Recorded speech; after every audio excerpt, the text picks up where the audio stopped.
Los Angeles, 9 de janeiro de 1947, 22h30.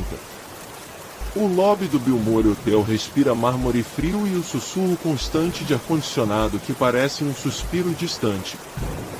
Elizabeth Short, de 22 anos, está encostada ao balcão de Mogano, os dedos envolvendo um copo de gin fizz com gelo que tintineia como pequenos sinos de morte. Seu vestido preto de cetim brilha sob a luz âmbar dos candelabros, realçando a palor de sua pele, quase translúcida à luz. Um saxofone toca uma balada lenta no canto distante, a nota sustendo-se como um suspiro preso na garganta. Ela olha para o relógio de pulso, um pequeno dourado marcando 22h32, e sente o gelo derreter-se lentamente, deixando um rastro de água fria escorrer pelo lado do copo, como se o próprio tempo estivesse a escorrê-la. Um homem de terno cinzelo se aproxima, oferecendo um cigarro. Ela recusa com um sorriso apertado, o cheiro de tabaco misturado ao perfume de gardênia que ainda persiste em seus cabelos. O relógio bate 22h45. Ela levanta-se, o salto do sapato batendo no mármore com um eco seco, e se dirige à saída, deixando para trás o brilho falso de um luxo que nunca lhe pertenceu. Los Angeles, 10 de janeiro de 1947, 2h15. A Avenida Sul Main está úmida após uma chuva leve que cessou há minutos. O asfalto reflete a lâmpada amarelo sódio como um espelho quebrado. Elizabeth caminha com passos rápidos, o casaco de lã cinza apertado ao corpo, o colarinho levantado contra o vento que traz o cheiro de óleo diesel e lixo úmido. Seu sapato de salto esquerdo prende-se numa fresta do calçamento, fazendo-a tropeçar ligeiramente. Ela recupera o equilíbrio, sentindo a ponta do salto riscar o concreto, uma vibração agrada subindo pela perna. Ao longe, uma sirene de patrulha corta a noite, um uivo longo que se desfaz em eco entre os prédios Art Deco. Ela passa diante de uma lanchonete cujo neon open 24 horas piscando lança um risco de vermelho sobre o rosto pálido, revelando uma pequena cicatriz perto da linha da mandíbula, marca de uma briga antiga que ela tenta esconder. Ao chegar à esquina com a rua Rio, um carro da polícia passa devagar, o farol varrendo a rua como um olhar interrogador. Ela baixa a cabeça, os cílios tremendo, e continua, o coração batendo forte o suficiente para ouvir o próprio sangue nas orelhas. Los Angeles, 15 de janeiro de 1947, 3h. O terreno baldio na quadra 3900 da South Norton Avenue é uma extensão de terra batida e ervas daninhas, iluminada apenas pela luz pálida da lua cheia que projeta sombras longas e nítidas sobre os montes de lixo. Um adolescente chamado Joe Dutton, de 14 anos, está a caminho da escola de entrega de jornais quando seu sapato bate num objeto duro e frio sob a terra. Ele se ajoelha, as mãos tremendo, e retira um pedaço de pano branco ensanguentado que revela a metade inferior de um corpo feminino, as pernas ainda presas ao tornozelo por uma faixa de tecido rasgado. O corte é reto, como se feito com uma lâmina cirúrgica, separando o tronco exatamente ao nível do umbigo. A pele está pálida, quase azulada, com manchas roxas de lividez que se espalham como tinta em água. Um cheiro forte de ferro e de algo doce, quase como amêndoas amargas, intoxica o ar.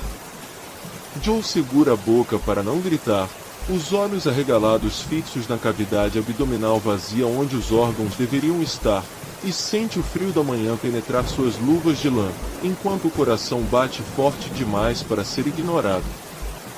Ao longe, o farol de um caminhão de lixo passa, lançando um feixe que faz o sangue brilhar como um rubi sobre a terra.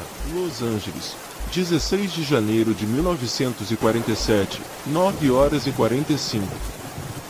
A sala de autópsia do Departamento de Medicina Legal do Condado de Los Angeles é um recinto de azulejos brancos frios, iluminado por lâmpadas fluorescentes que zumbem como insetos. O Dr. Frederick Nealbar, de 52 anos, avental branco manchado de ressecado, Coloca suas mãos luvadas sobre o corpo de Elizabeth Short, agora inteiro sobre a bancada de aço inox.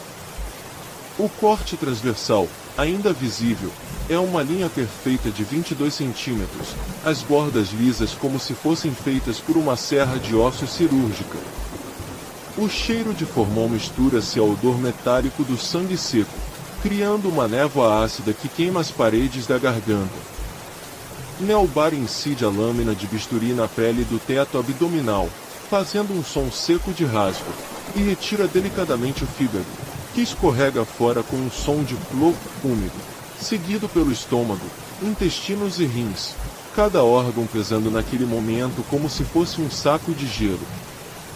Ele observa as marcas de estrangulamento no pescoço, uma faixa de hematoma que envolve a garganta como um colar de pútrido violeta, e anotou em seu caderno: inciso limpo, ausência de defesa, sinais de pós-mortem de aproximadamente 1214 horas.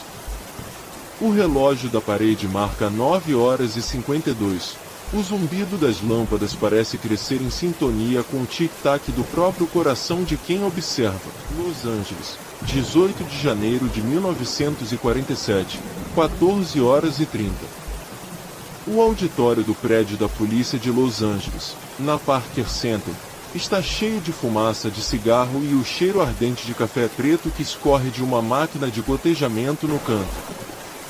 O detetive Harry Hansen, de 47 anos, japeado de terno cinza e gravata solta, apoia os cotovelos no pódio de madeira, as mãos tremendo levemente enquanto segura um microfone de cobre. Ao seu lado, o tenente James Brad, de 42, segura um dossiê espesso, as páginas amareladas pelo tempo. Quando Hansen começa a falar, sua voz é baixa, áspera.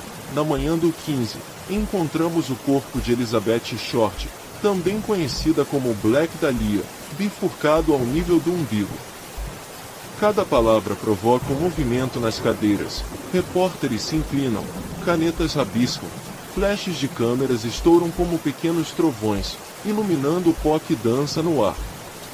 A câmera de imprensa captura o brilho do anel de noivado que ainda resta no dedo esquerdo da vítima, um pequeno objeto de prata que reflete a luz como uma lágrima congelada.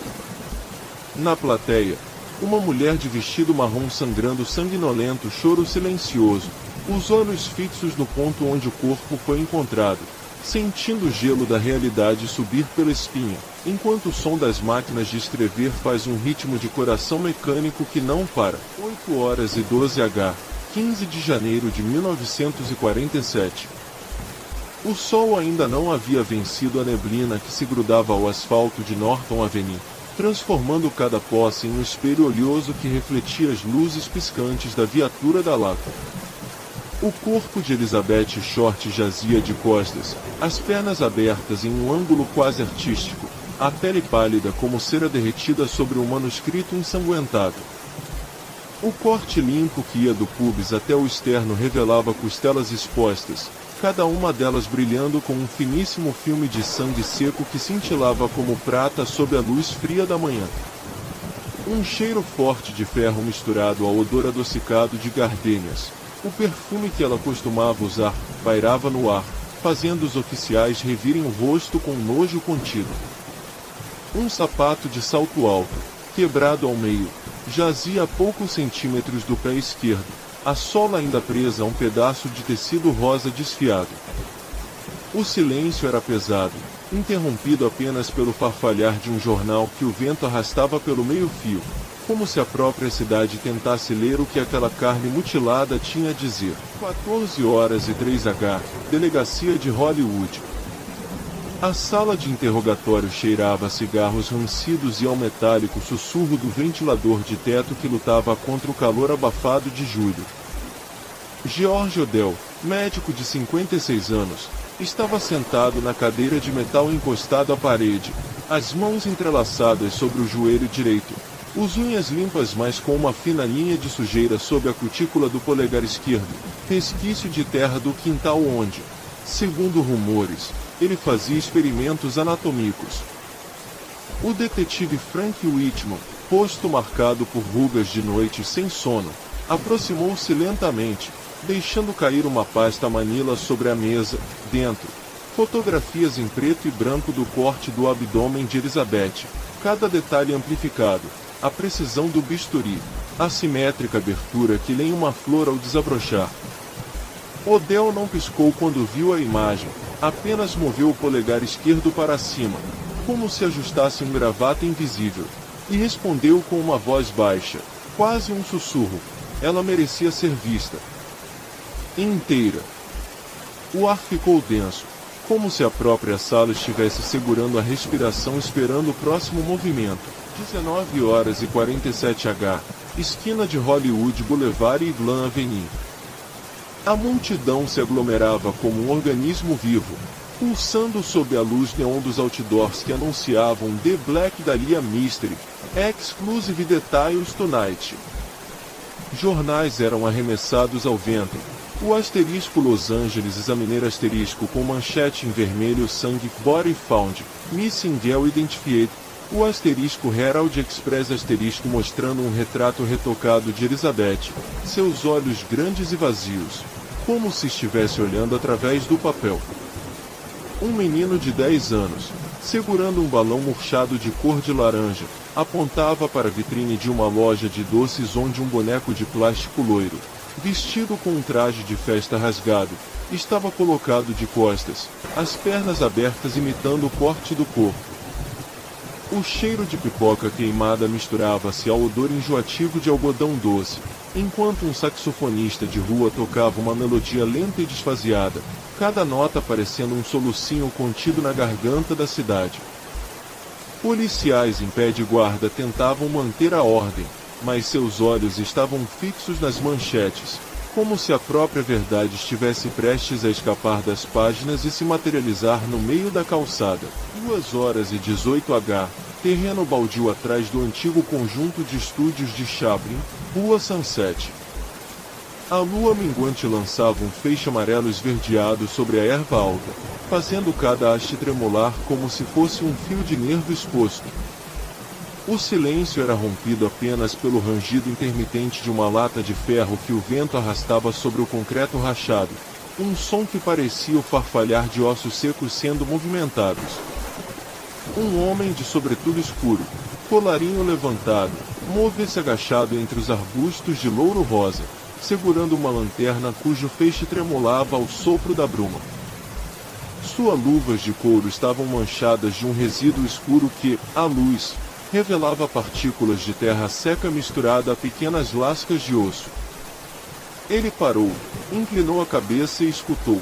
Ao longe, o uivo distante de um cachorro perdido se misturava ao rangido de uma porta de metal batendo contra sua própria estrutura, como se o próprio prédio estivesse tentando se fechar alrededor de um segredo que ele tinha acabado de descobrir. O cheiro de terra molhada misturou-se ao leve odor de amônia, lembrando-o dos frascos de formol que já tivera em seu antigo laboratório.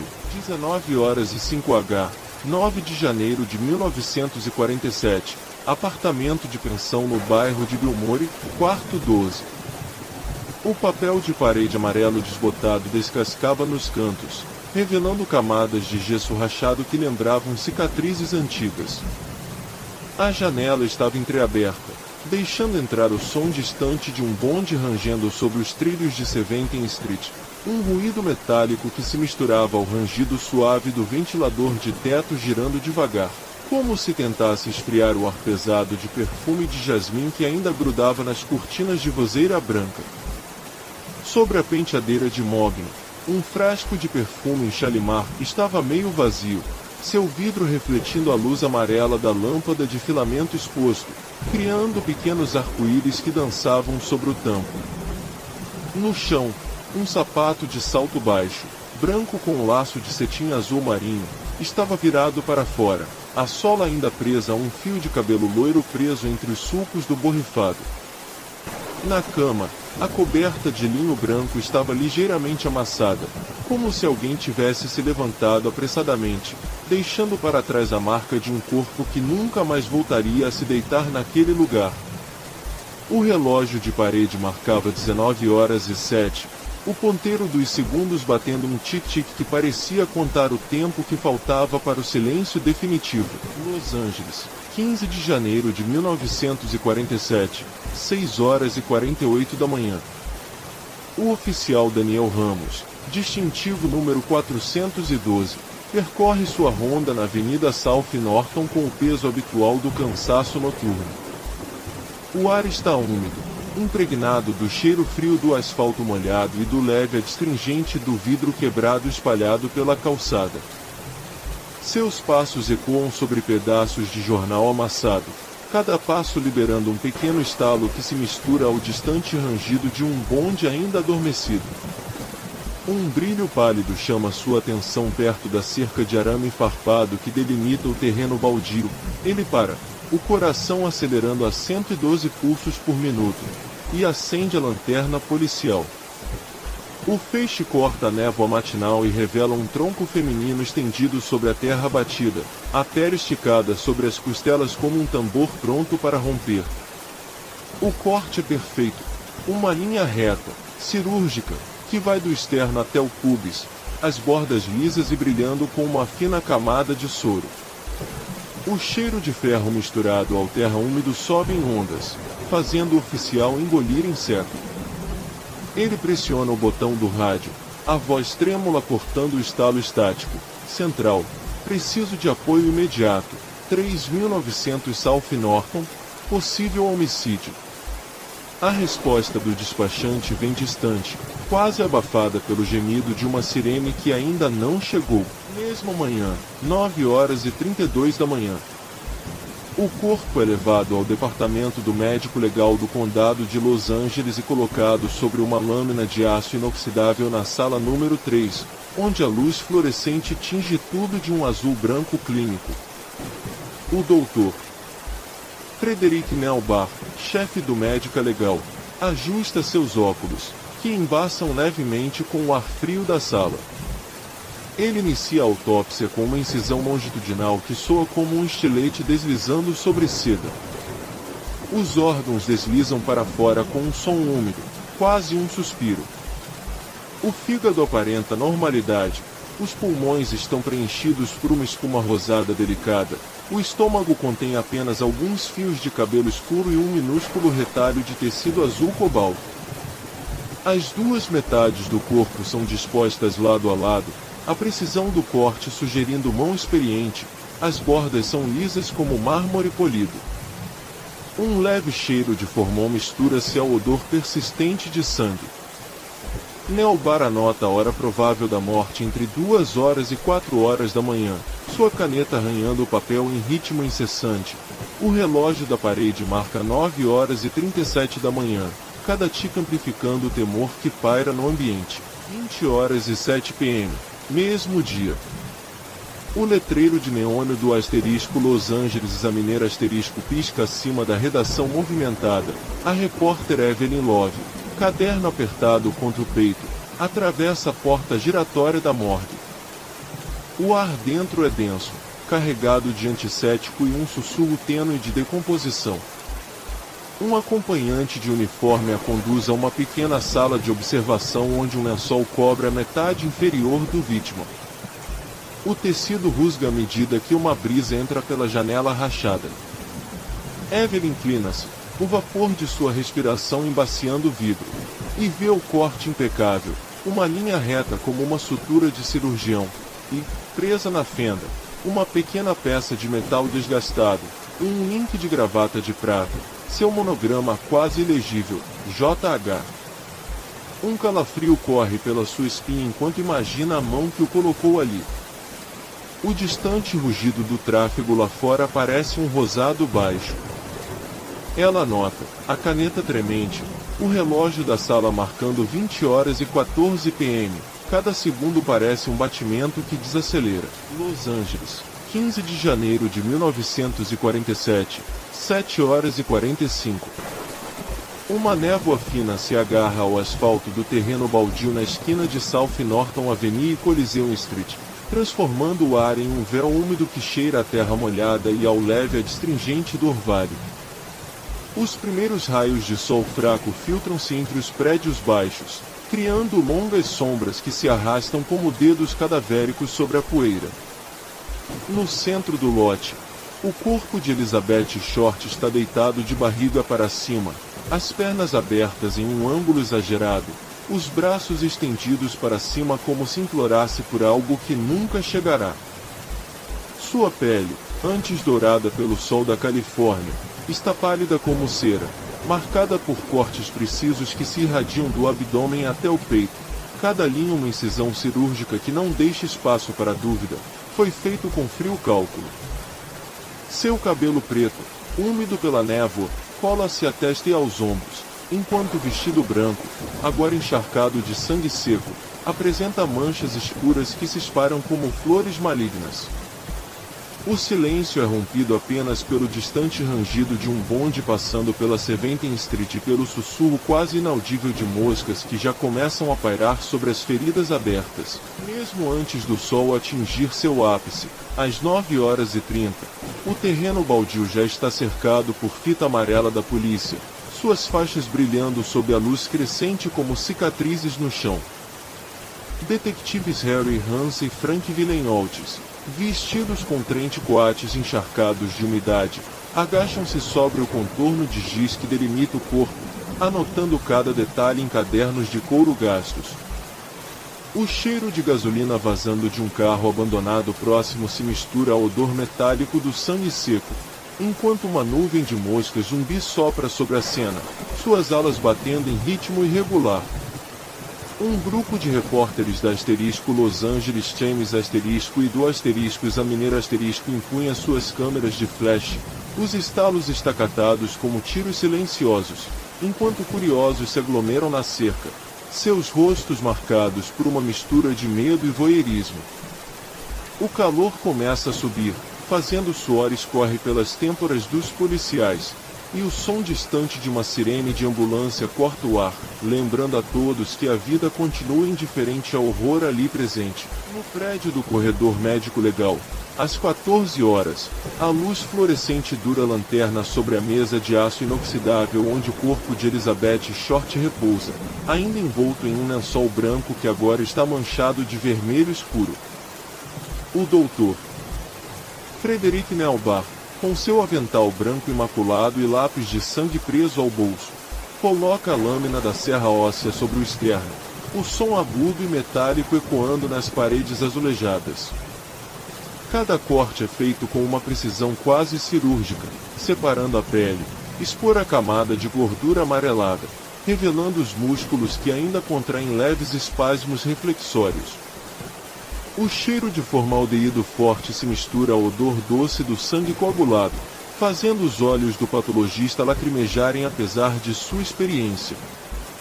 Ele retira cuidadosamente os órgãos, pesando cada um em uma balança de bronze, anotando a ausência de qualquer tentativa de defesa, nenhuma unha quebrada, nenhuma marca de luta nos pulsos. Seu cabelo preto, ainda preso ao couro cabeludo por fios de sangue seco, é penteado delicadamente para fora, revelando uma cicatriz em forma de meia-lua na têmpora esquerda, quase invisível à luz crua da sala. À medida que o crepúsculo se aproxima, às 20 horas, o saguão prefeito da asterisco Los Angeles City Hall asterisco transforma-se num palco de luzes cintilantes e flashes estroboscópicos. O prefeito Fletcher Bavon, com a gravata ligeiramente afrouxada, segura o microfone enquanto sua voz trêmula tenta transmitir calma, mas seus olhos escaneiam a plateia como se buscasse uma fuga. Ao seu lado, o detetive Harry Hansen, rosto marcado por linhas de cansaço e a barba de 2 dias, segura um dossiê grosso, seus dedos batendo nervosamente na capa de couro. O ar é denso com o cheiro de charutos cubanos fumados pelos jornalistas, que se apertam nas primeiras filas, suas máquinas de escrever claqueando como insetos inquietos. Uma mulher na terceira fileira, envolta em um vison escuro, lança um soluço contido ao ouvir a menção do nome Elizabeth. As luzes de apoio criam halos amarelos sobre os rostos suados, enquanto o eco distante de um trem passando pela Union Station mistura-se ao murmúrio crescente da multidão, Uma onda de curiosidade que ameaça se transformar em pânico a qualquer instante. As ruas de centro de Los Angeles estão molhadas pela chuva fina que começou às 23h15, transformando o asfalto em espelhos negros que refletem o piscar intermitente do neon vermelho do asterisco Hotel Pershing asterisco. Às 23h45, um homem de ombros estreitos, trajando um terno cinza gasto e um chapéu fedora abaixado sobre os olhos, desliza-se sob a marquise, seus passos quase silenciados pelo som constante da água escorrendo pelas calhas. Ele para sob a luz amarela de um poste, acende um cigarro, a chama iluminando o perfil de um rosto magoado, queixo apertado, sobrancelha franzada, o suspeito conhecido como o Homem do Chapéu, cuja identidade ainda é um segredo guardado pela polícia. O cheiro de ozônio e de lixo úmido sobe das bocas de lobo, enquanto ao longe, o gemido agudo de uma sirene de patrulha corta a noite, fazendo o homem apertar o punho contra a coxa, os nós dos dedos branqueando sob a pressão. Ele fica imóvel por um longo segundo, olhando para a rua vazia, como se esperasse que algo, ou alguém, surgisse da névoa para lhe dizer que o jogo acabou. 3h17 da manhã, 15 de janeiro de 1947. O detetive Lloyd Cormack ajoelha-se sobre a terra batida do terreno baldio na esquina de South Norton Avenue e West 39th Street, onde o corpo de Elizabeth Short foi deixado. A luz pálida de um poste de lâmpada de sódio jorra um amarelo enferrujado sobre a poça de água parada que reflete o céu nublado. Seu sapato de couro gaúcho deixa uma marca profunda na lama, preenchida com pequenos fragmentos de vidro verde esmeralda que brilham como lascas de gelo sob a névoa. O ar está carregado de um cheiro metálico de sangue seco misturado ao odor terroso de terra molhada e ao perfume de gardênia que ainda persiste nas fibras do vestido rasgado, preso a um galho de sicômoro. Cada respiração que ele prende parece coar no silêncio absoluto, interrompida apenas pelo distante rangido de um bonde passando a 3 quadras de distância, como um gemido de ferro cansado. 2h48 da manhã, 16 de janeiro. Rosa Delgado, dona do apartamento 3B no prédio de tijolos vermelhos na 1120 South Hoover Street, está de pé na varanda de ferro forjado, envolta em um chale de lã cinza que lhe coça o pescoço. Ela jura ter visto uma mulher de salto alto, vestido vermelho escuro com um cinto de cetim preto, caminhar lentamente pela calçada da Figueroa Street, os saltos batendo um ritmo metálico clac-clac contra o concreto úmido. O vento traz o cheiro de óleo de máquina da oficina de mecânica do outro lado da rua, misturado ao doce quase nauseante de baunilha que ela insiste ter vindo do perfume da mulher. Quando a figura passa sob a lâmpada quebrada da esquina, Rosa percebe que o rosto está escondido por um véu de renda negra. Apenas os lábios finos, quase sem cor, se movem em um sussurro que ela não consegue decifrar. O tempo parece dilatar, cada segundo se arrasta como fita de veludo sendo puxada devagar. 9h03 da manhã, 17 de janeiro. Dentro da redação do Los Angeles Examiner, o editor-chefe William Randolph Hearst, não o magnata, mas o homônimo local, bate o punho na mesa de carvalho escuro, fazendo tremer os frascos de tinta preta e os rolos de papel jornal. O cheiro forte de tinta à base de óleo mistura-se ao odor azedo de café passado e ao leve toque de enxofre das máquinas linotype que cuspem linhas de texto quentes como lâmpadas incandescentes. Ele segura uma prova impressa da manchete: Black Dahlia, o corpo que deixou a cidade sem respiro. Seus olhos fixam-se na foto ampliada do cadáver, onde o contraste entre a pele pálida e as cortes profundas cria um padrão de sombras que parece se mover quando ele inclina a página. O repórter novato, Jimmy O'Neill, segura um caderno de anotações com as mãos trêmulas, suas palmas suadas deixando marcas úmidas no papel, enquanto pensa se o medo que sente é dele ou da própria cidade que parece segredar em cada gota de tinta. 2h13 da manhã, 15 de janeiro de 1947. O detetive Frank Malone desliza os pés sobre a terra úmida do terreno baldio na esquina de South Norton Avenue e West 39th Street, onde o corpo de Elizabeth Short foi descoberto. O ar é denso com o cheiro de terra molhada misturado ao ferro do sangue seco que ainda escorre em finos rivuletos sobre a grama amarrotada. Uma lâmpada de poste quebrada pendura-se como um dente amarelo, lançando sombras que se arrastam como dedos ossudos sobre a fita policial amarelada, que treme sob uma brisa quase imperceptível. Cada passo de Malone levanta uma nuvem de poeira que, à luz fraca, parece suspendida em tempo, como se o próprio chão segurasse a respiração da vítima. No distante, o uivo solitário de um cão ecoa pelas vielas vazias, enquanto o relógio de pulso dele marca 2h14, o momento em que a noite decide guardar seu segredo. 3h02, Instituto de Medicina Legal de Los Angeles. O patologista Dr. Frederick Nelbar veste um avental manchado de formol. Com a precisão de um relojoeiro, abre o externo de Elizabeth Short usando uma serra oscilante que emite um zumbido agudo, quase como um inseto preso em vidro. As costelas se separam com um estalo seco, revelando o coração ainda envolto em uma membrana pericárdica tensa, como um tambor pronto para ser golpeado. O sangue, já coagulado em lombos escuros, escorre em gotas lentas que pingam em uma bandeja de aço, produzindo um som metálico que ecoa nas paredes azulejadas. Nelbar inclina a cabeça, cheirando o forte odor de cobre e enzimas pancreáticas, enquanto anota em seu caderno: incisões precisas, cortes em V no rosto, remoção deliberada de tecidos. A lâmpada de inspeção sopra um feixe frio que faz o brilho úmido da pele morta parecer uma máscara de cera prestes a derreter. 10h47, Sala de redação do Los Angeles Examiner. O repórter Gilmore Yates, de gravata frouxa e olhos vermelhos de falta de sono, dobra uma carta recebida naquele momento. Papel barato, tinta azul marinho escorrendo nas bordas, o papel quase transparente pela umidade do sabor de café derramado. A escrita é um traço desigual, quase infantil, mas as palavras são frias como lâmina. Você não vai publicar o que viu. Se continuar, sua língua será encontrada no mesmo lugar que a dela. Yates levanta o olhar e vê, através da janela suja de névoa, o prédio do Pacino Hotel, onde Elizabeth foi vista viva pela última vez, coberto por um véu de cinza que parece engolir a luz do sol.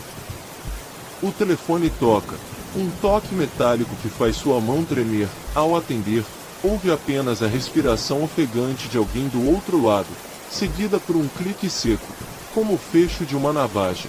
22h19, 9 de janeiro de 1947.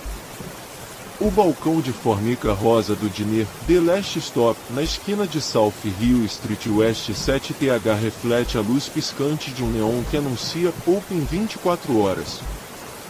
Elizabeth Short, trajando um vestido branco de cetim que brilha como lua sobre maré baixa, desliza o garfo através de um pedaço de bolo de cenoura, o açúcar cristalizado fazendo um som suave de estalo a cada mordida.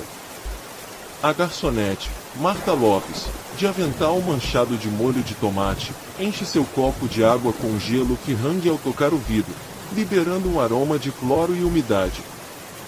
Do alto-falante fraco do diner, uma versão rangida de Sentimental Journey sai distorcida, enquanto o relógio de parede marca 22h20, exatamente o momento em que um carro preto, sem placas, para suavemente na calçada, o motor ronronando como um felino à espreita. Elizabeth levanta os olhos, seu sorriso se fixa no espelho atrás do balcão, refletindo por um instante o perfil de um homem de jaleco escuro, luvas pretas, antes que a luz do neon pisque e a imagem se dissolva em estática.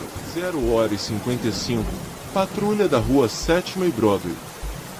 O oficial Tom Riley, com o cinto de pistola rangendo a cada passo, passa por uma beca estreita onde o lixo se acumula em sacos de pano rasgado, exalando cheiro de vinagre azedo e decomposição. De repente, uma respiração ofegante, Quase um suspiro. Vem de trás de um contentor de lixo metálico. Riley trava a mão no cabo da sua algema, os nós dos dedos branqueando pela pressão. Ele ilumina o local com a lanterna de feixe forte. A luz revela um pedaço de tecido de seda branca preso nas grades do contentor, ainda úmido, com uma mancha avermelhada que se espalha como uma flor de sangue no tecido. Um rato corre sobre o concreto, suas patas fazendo um som de arranhar que se mistura ao farfalhar do vento, trazendo consigo um sussurro indistinto, quase um nome: Beth. Riley engole em seco. Sente o frio subir pela espinha como se as próprias paredes da beca estivessem inalando seu medo, enquanto o relógio do posto marca 0h56, o instante em que a noite decide que já guardou demais. Los Angeles, 15 de janeiro de 1947, 9h47. Uma névoa fina se agarra ao asfalto corroído de Norton Avenue, transformando o raro raio de sol em um halo esbranquiçado. Beth Bersinger, de 28 anos, segura a mão da filha de 3, enquanto seu sapato bate ritmicamente no meio-fio rachado. O cheiro de terra úmida mistura-se ao óleo diesel dos caminhões que passam longe. À frente, um terreno baldio coberto de capim seco e latas amassadas parece respirar sob a névoa. Beth para, o coração batendo contra a costela esquerda, ao perceber um formato humano deitado de barriga para cima, as pernas abertas em ângulo exato de 90 graus, os braços esticados como se fossem asas quebradas. A pele da mulher, quase translúcida sob a luz difusa, revela um corte limpo que se estende da orelha esquerda ao canto da boca, um sorriso grotesco que não pertence a nenhum ser vivo. Um tecido escuro, talvez um pedaço de sassa, está enfiado entre as coxas, úmido e grudado ao solo. O silêncio é pesado, interrompido apenas pelo rangido distante de um bonde e pelo sussurro da névoa se desfazendo. 10h12. Sirene distante corta a névoa. O carro da patrulha da LAP, um Ford V8 de 1941, estaciona com um rangido de freios ao lado do corpo. Sargento Frank Gemison, de gravata frouxa e chapéu abaixado, desce primeiro, suas botas de couro riscando o pó seco. Ele se agacha, o rosto sombreado pela aba do chapéu, e observa o corte preciso que delimita o maxilar inferior, como se uma lâmina de barbear tivesse sido guiada por uma mão cirúrgica. Ao seu lado, detetive Harry Hansen tira um caderno de anotações de couro gastado, a caneta tinteiro pressionando o papel com força excessiva, deixando manchas de azul que se espalham como sangue seco. Um oficial de fotografia, com uma Speed Graphic de 4x5, ajusta o foco enquanto o flash estoura, criando um relâmpago branco que revela, por um instante, a textura da pele rachada e os fios de cabelo preso ao sangue seco. Ao redor, um pequeno círculo de curiosos se forma, um vendedor de jornais com um boné de lã, uma enfermeira do Hospital General carregando uma bolsa de cuir e um menino de notícia que segura uma edição extra do Los Angeles Examiner, o título ainda úmido de tinta. O cheiro de ferro se intensifica, misturando-se ao enxofre distante das linhas de trem. 13h05. Dentro da sala de necropsia do condado de Los Angeles, luzes fluorescentes zumbem sobre uma mesa de aço inoxidável. O corpo de Elizabeth Short, agora coberto por um lençol branco, jaz como um manequim desarticulado. O doutor Frederick Nelbar, avental manchado de giz, segura uma régua de aço contra a face da vítima, à medida do sorriso, 7,5 centímetros da comissura esquerda da boca até o lóbulo da orelha esquerda, é anotada com tinta vermelha que escorre como um risco de bisturi. Sua faca de autópsia desliza sob a pele do abdômen, revelando camadas de gordura amarelecida que se desfazem em lâminas translúcidas sob a lâmpada. Cada incisão produz um som seco, quase de papel sendo rasgado, enquanto o sangue, já coagulado, forma pequenos grânulos escuros que grudam na lâmina. Nelbar retira cuidadosamente um fio de cabelo preso ao redor do pescoço, enrolando-o em um papel evidencia. O fio é escuro, úmido de secreção, e exala um leve odor de amônia. Na bancada ao lado, um pote de formol contém fragmentos de tecido retirado das coxas, ainda com marcas de pontos de sutura improvisados, nós grosseiros de linha preta que não pertencem a nenhum procedimento cirúrgico reconhecido. O relógio da parede marca 13h22. O aroma de antisséptico luta contra o cheiro metálico que ainda paira no ar. 16h40.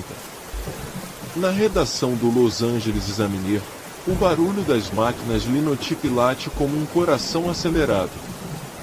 O repórter Dex, de gravata solta e ombros curvados sobre a mesa de madeira, aperta o botão de um telefone preto enquanto olha para a manchete que acaba de ser carregada na galera. Black Dahlia Mystery de Evans. Body found severed in vacant lot. A tinta ainda úmida escorre pelas bordas do papel, deixando um rastro brilhante que reflete a luz da lâmpada de tungstênio. Na parede oposta, uma fila de jornais recém-imprimidos empilha-se. Cada exemplar mostra o mesmo retrato em preto e branco de Elizabeth Short, sorriso enigmático, cabelos ondulados, olhos que parecem seguir o leitor, sobreposto a um fundo de retalhos de tecido preto. Uma referência não autorizada ao filme The Blue Dahlia, que o editor decidiu usar para chamar a atenção. Um garoto de recados, com a camisa suja de grafite, corre passando entre as mesas, gritando destra. Extra, enquanto o cheiro de óleo de máquina e papel úmido se mistura ao tabaco dos cigarrilhos que os editores acendem nervosamente. Do lado de fora, uma multidão começa a se formar na calçada. Vendedores de balões de látex vermelho oferecem seus produtos às crianças, enquanto um homem de sobretudo 5 distribui folhetos com a mesma manchete, as letras tremulando sob a brisa suave de fim de tarde. 20h03. Ao precinto da divisão de homicídios da LAP, no prédio da Rua Rio, está silencioso além do zumbido constante do ar-condicionado. Detetive Hansen está curvado sobre uma mesa de carvalho, cercado por pilhas de fichas de testemunhas, fotografias em preto e branco e anotações rabiscadas em lápis que cobrem a superfície como teias de aranha. Sua mão esquerda aperta o cabo de uma caneta tinteiro. A ponta rabisca uma linha reta que se repete. 22h17, 22h18, 22h19, marcando os horários em que as ligações telefônicas foram recebidas, cada uma seguida por um suspiro audível. Do outro lado da sala, o sargento Jamison fuma um cigarro Camel, o brilho da brasão refletindo nas lentes de seu óculos. A cinza cai sobre um mapa da cidade marcando em vermelho os locais das denúncias falsas. Um barraco em Echo Park, um hotel em Sunset Boulevard, uma loja de roupas usadas em Downtown. O relógio de ponteira marca 20h07. Um relatório chega pelo tubo pneumático. O papel ainda quente da máquina de cópia. Nenhuma correspondência com antecedentes criminais. Nenhuma arma encontrada. O silêncio se faz denso, como se as paredes estivessem absorvendo o eco dos gritos abafados que ainda pairam nos corredores. Uma única lâmpada acima da mesa pisca brevemente, lançando uma sombra que se alonga sobre o rosto de Hansen, revelando olheiras profundas e um tremor quase imperceptível na mandíbula, como se ele estivesse prestes a falar algo que nunca será dito. Na madrugada de 15 de janeiro de 1947, às 2h17, o detector de metais do sargento Fred Bebel vibrou contra o concreto rachado do lote vagueado entre a 39th Street e South Norton Avenue. O som foi um estalo seco, como um dente quebrado ao morder gelo. Bebel ajoelhou-se, luvas de couro rangendo contra o pó, e encontrou um pequeno pedaço de papel dobrado em formato de losango, as bordas impregnadas de umidade e um leve cheiro de óleo de linho usado nas pinturas de Elizabeth. Ele desdobrou com cuidado, revelando uma caligrafia inclinada à direita, tinta azul desbotada que ainda deixava um rastro úmido nos dedos. As palavras, escritas em letra firme mais tremida, diziam: "Ele não me deixa sair." O papel estava ainda levemente quente, como se tivesse sido pressionado contra a pele minutos antes de ser descartado. Bebel sentiu o frio subir pelas canelas, um formigamento que não era apenas do asfalto frio, mas da certeza de que alguém observara aquela cena a poucos metros de distância. Às 4h03, à porta da casa de Mrs. Gladys Clark, viúva de 62 anos que morava no número 1442 da 39 TH Street, rangue ao ser empurrada por Bebel. O cheiro de café velho e cera de pisos parecia preso no ar, misturado ao perfume âmbar de um sachê de lavanda que pendia do puxador. Gladys, envolta em um chale de lã gastoso, sentou-se na cadeira de balanço de madeira rangente, os joelhos trêmulos enquanto contava que, na noite de 14 de janeiro, viu uma sombra alta e magra passar pela janela da sala, vestida com um sobretudo escuro que parecia absorver a luz da lâmpada de 40 watts. Ela descreveu o som de passos como um arrasto de sola de borracha sobre madeira úmida, seguido por um sussurro que não conseguiu captar, apenas uma vibração na garganta que fez o chá em sua xícara tremer. Quando Bebel perguntou se ela notou algum odor, Gladys respirou fundo e mencionou um cheiro de ferro úmido, como que fica depois de passar a lâmina de um canivete sobre a pedra de afiar. No laboratório do Coronel Thomas Nagel, às 9h45, a lâmina de aço inoxidável da microtome cortou a primeira seção de pele da vítima com um som parecido com o estalo de um galho seco sob o peso. As lâminas estavam previamente imersas em solução de formol a 10%, cujos vapores irritavam as membranas nasais de Nagel, provocando um ardor metálico que se misturava ao cheiro doce amargo do álcool etílico usado para limpar as lâminas.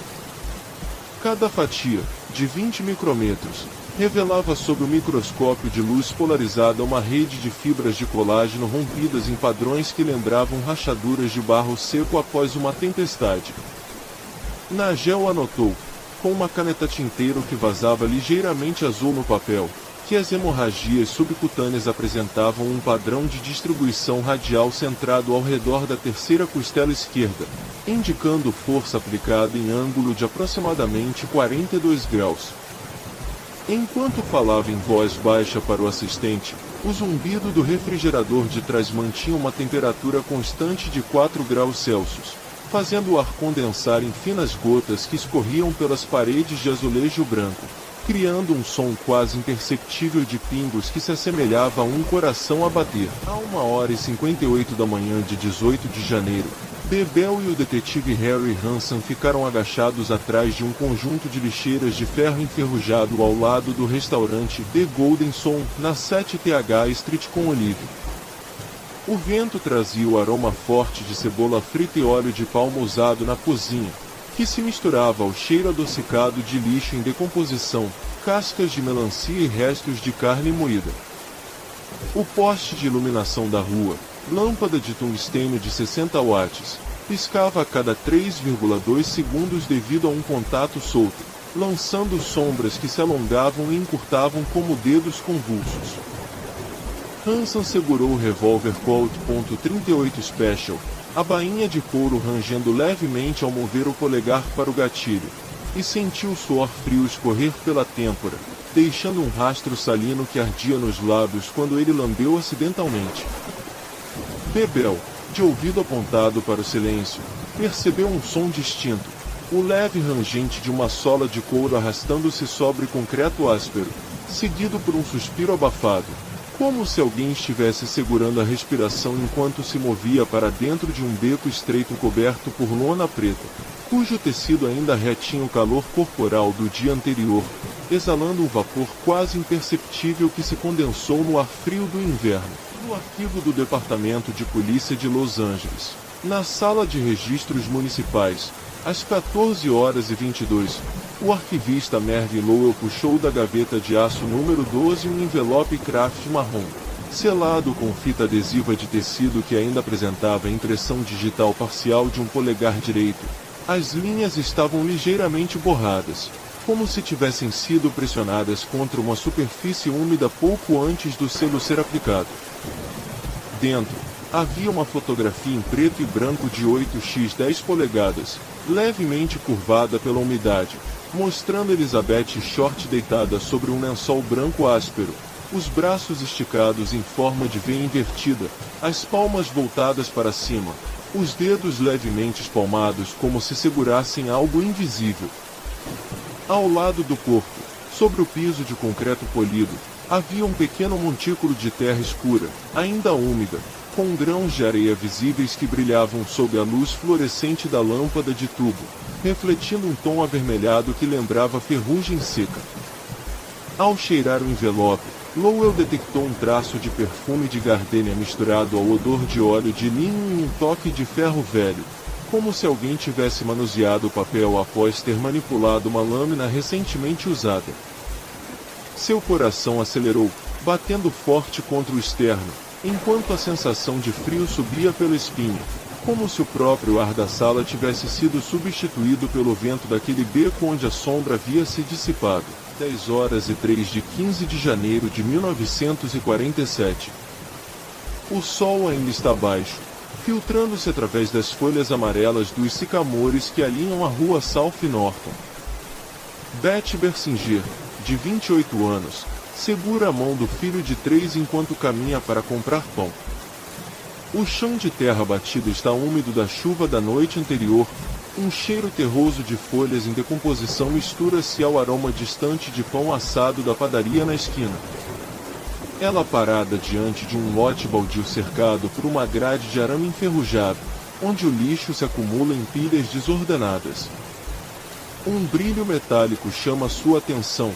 Um pedaço de pele pálida, quase translúcida, repousa sobre um saco de laranja rasgado. Ela se aproxima, o coração batendo forte contra o peito, e vê que o que parecia um pedaço de tecido é, na verdade, a coxa esquerda de uma mulher, cuidadosamente separada do tronco, a pele ainda úmida com um brilho esverdeado de sangue seco. O silêncio é rompido apenas pelo chilrear distante de um pardal e pelo rangido leve da grade quando o vento a empurra. 14h15 do mesmo dia, dentro da sala de autópsias do departamento do coroner do condado de Los Angeles, lâmpadas fluorescentes zumbem acima de uma mesa de aço inoxidável. O doutor Frederick Melbar, de 52 anos, jaleco branco manchado de ressecado sangue seco, coloca suas luvas de látex e ajusta o óculo de aumento. O corpo de Elizabeth Short está deitado de costas, o torso aberto em um corte preciso do externo ao pubis, as costelas espalhadas como leques. Ele pinça uma fina lâmina de bisturi e desliza-a sob a pele do abdômen, liberando um odor forte de ferro e enzimas pancreáticas que enche o ar, fazendo seus olhos lacrimejarem. Ao lado, um assistente anota em um caderno de pauta, incisiones limpas, sem sinais de luta, mutilação pós-mortem, simétrica. A iluminação cria sombras duras que realçam os sulcos da pele, enquanto o relógio de parede marca 14h23, o segundo ponteiro tique como um relógio de parada. 5h42 da madrugada de 15 de janeiro de 1947, o vento cortante do deserto de Mojave ainda sussurra entre as fachadas de tijolos de Norton Avenue. O detetive Frank Villeneuve, com o casaco ainda úmido da névoa que se acumula nos paralelepípedos, dá os primeiros passos no terreno baldio onde a grama está esmagada sob o peso de algo que não deveria estar ali. O chão, ainda úmido da chuva da noite anterior, exala um cheiro forte de terra molhada misturado ao ferro sanguíneo que parece subir do solo como vapor.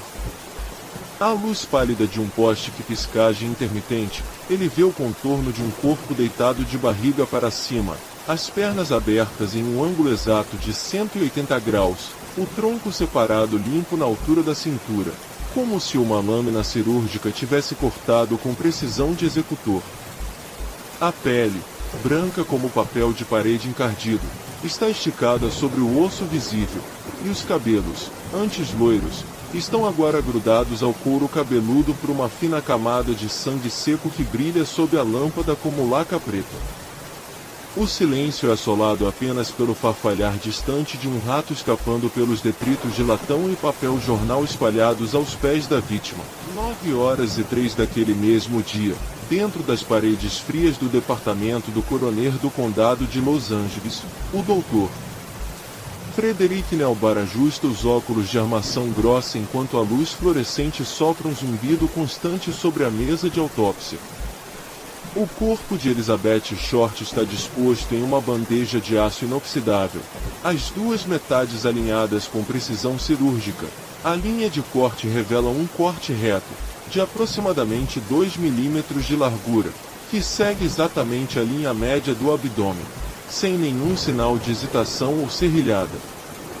As bordas da pele estão ligeiramente vaginadas, como se tivesse sido puxada com uma força constante, e ao redor delas há um leve edema hemorrágico que deu ao tecido uma tonalidade arroxeada.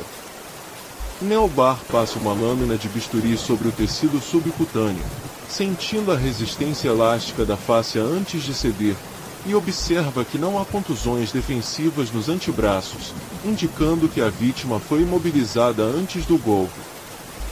O sangue, quase totalmente drenado, deixou os tecidos com uma aparência esbranquiçada, e o cheiro de formol ainda não conseguiu mascarar o odor metálico que persiste no ar, misturado ao leve adstringente do álcool usado para limpar as ferramentas. 12h15 do meio-dia. A redação do Los Angeles Times é um caldeirão de máquinas de escrever batendo em ritmo acelerado. O cheiro de tinta fresca e café forte misturado ao suor dos repórteres que mal tiveram tempo para trocar a camisa. A Guy Underwood, com o cabelo preso em um coque apertado e os óculos descendo sobre o nariz, segura uma prova da manchete que vai estampar a primeira página. Black Dahlia. Corpo mutilado encontrado em lote vazio. Polícia sem pistas. Seus dedos tremem levemente ao passar a régua sobre a coluna, e ela sente a vibração da linotipo ao fundo, como se o próprio prédio estivesse respirando junto com a urgência daquela história. Quando levanta o olhar, vê através da janela de vidro fosco o céu de Los Angeles, um azul lavado que parece distante demais para a violência que acaba de ser descrita em preto e branco. Um telefonema interrompe o pensamento. A voz rouxa de um informante anônimo sussurra. Ele estava no Elstree às 2h, viu algo, antes que a linha caia, deixando apenas o zumbido da linha morta e o gosto metálico de adrenalina na língua. 2h07 da madrugada seguinte, o vigia noturno do lote vazio, um homem chamado Luiz Ortega de 52 anos, faz sua ronda com uma lanterna de feixe amarelo que tremula a cada passo devido ao contato ruim com a bateria. O ar está parado, carregado com o cheiro de concreto úmido e o distante farfalhar de folhas de eucalipto que são arrastadas pela brisa ocasional. Quando chega ao ponto onde o corpo foi encontrado, a lanterna aponta para o asfalto rachado e, por um instante, a sombra projetada pela luz parece alongar-se além do objeto que a produz, estendendo-se como se tivesse pernas finas e dedos que se arrastam pelo chão. Ortega engole em seco, sente o coração bater contra as costelas como um martelo de carneiro, e ao baixar a luz percebe que a própria sombra do poste parece ter se deslocado alguns centímetros para trás, como se algo tivesse se movido exatamente na linha de visão dele e depois retrocedido. Um sussurro quase imperceptível, quase como o farfalhar de um pano sendo arrastado sobre pedra seca, chega aos seus ouvidos, e ele fecha os olhos, tentando expulsar a imagem de um vestiário de metal frio onde a luz jamais entrou. 23h daquele mesmo dia, no apartamento apertado de Frank Villeneuve na West Adams Street, a lâmpada de mesa com seu abajur de pano verde projeta um cone de luz sobre uma pilha de fotografias em preto e white que espalham a superfície da mesa de madeira amassada. Cada foto mostra Elizabeth Short de um ângulo diferente, o rosto sereno, quase angelical, com um leve sorriso que nunca chegou a chegar aos olhos, o tronco separado, as mãos delicadamente colocadas sobre o peito como se estivesse em repouso, o detalhe da linha de corte, ampliada até mostrar as fibras musculares retorcidas como fios de linha quebrados. Villeneuve passeia a ponta do dedo indicador sobre a borda de uma foto, sentindo a leve textura do papel fotográfico, e nota que, na sombra sob a orelha esquerda da vítima, há um pequeno ponto escuro que não estava nas primeiras impressões.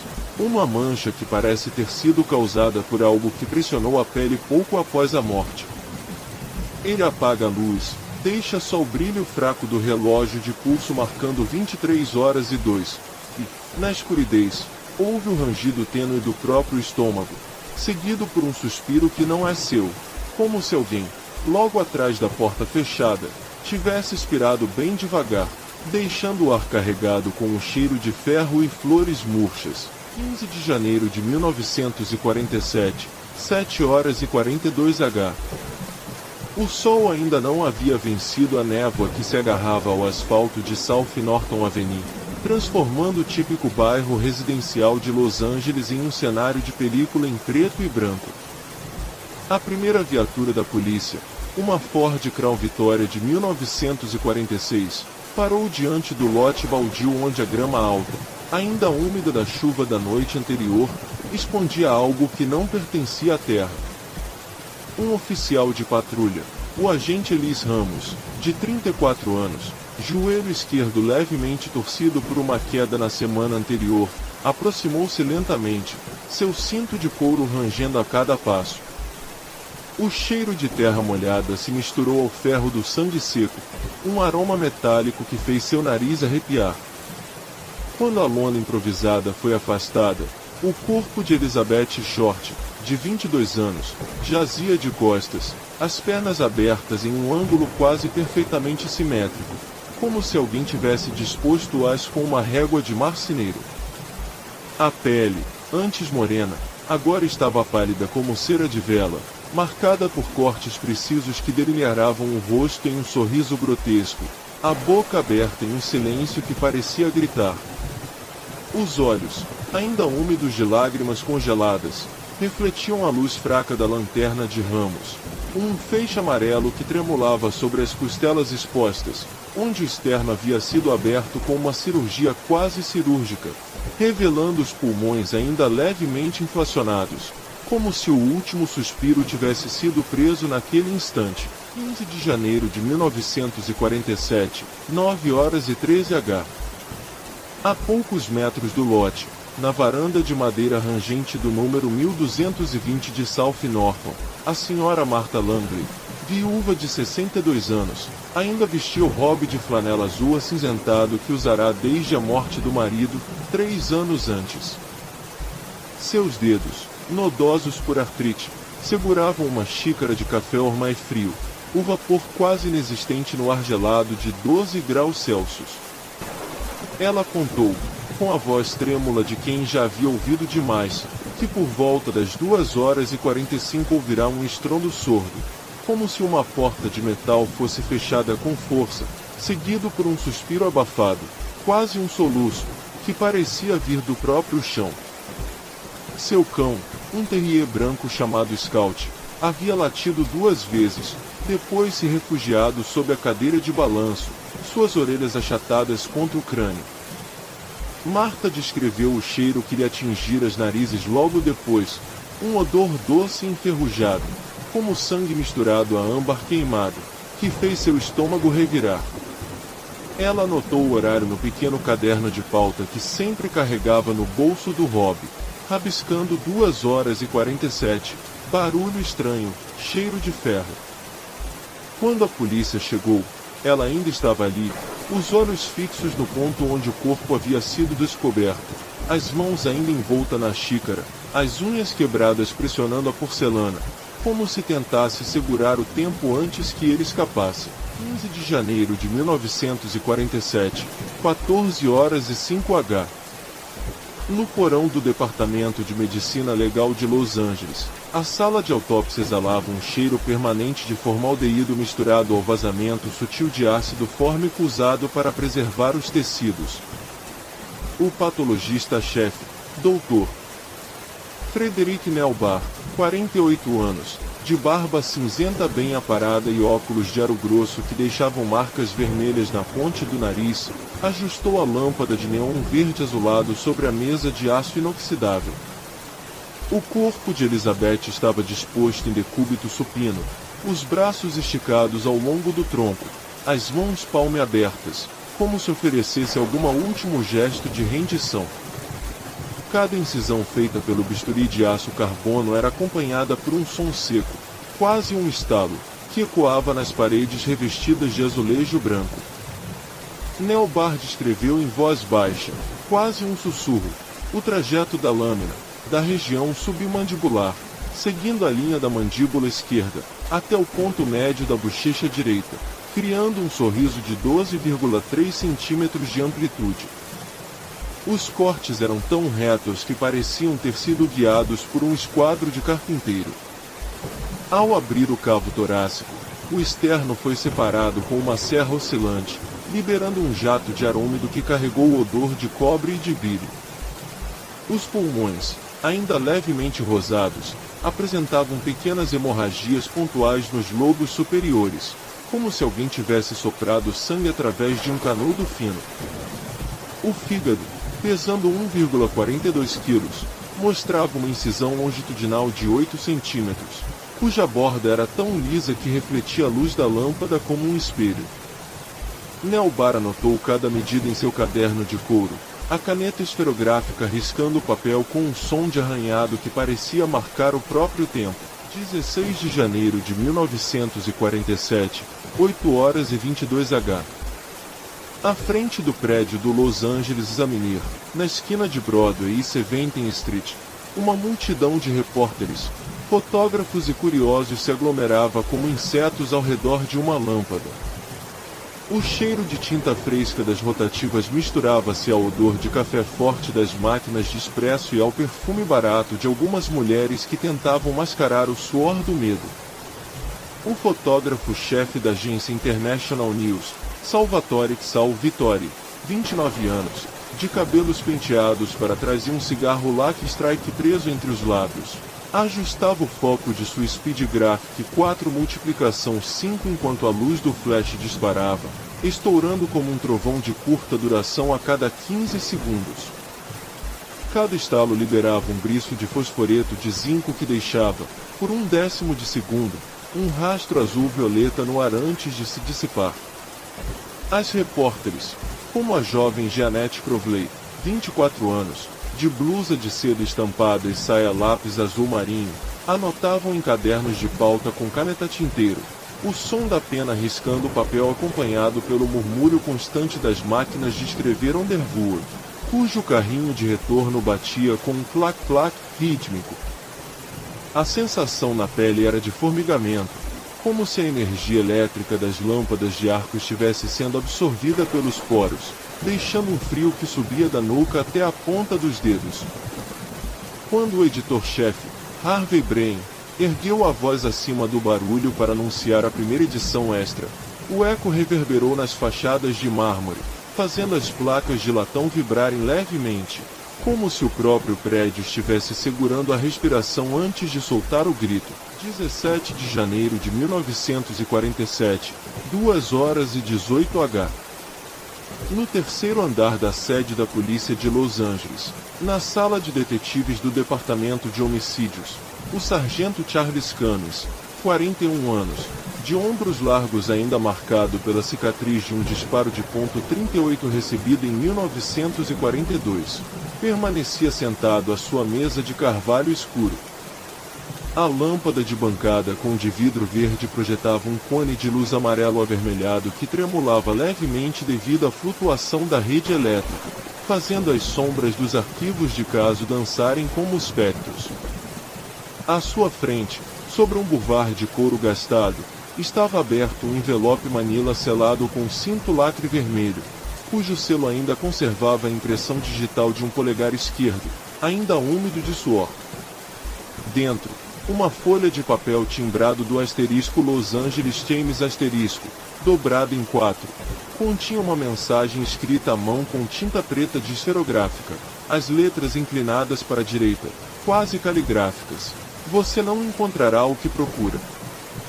O sorriso é apenas o começo. O amigo. O cheiro de papel envelhecido misturava-se ao aroma sutil de tabaco que ainda impregnava o casaco de tweed que Camis deixara sobre o encadeira da cadeira.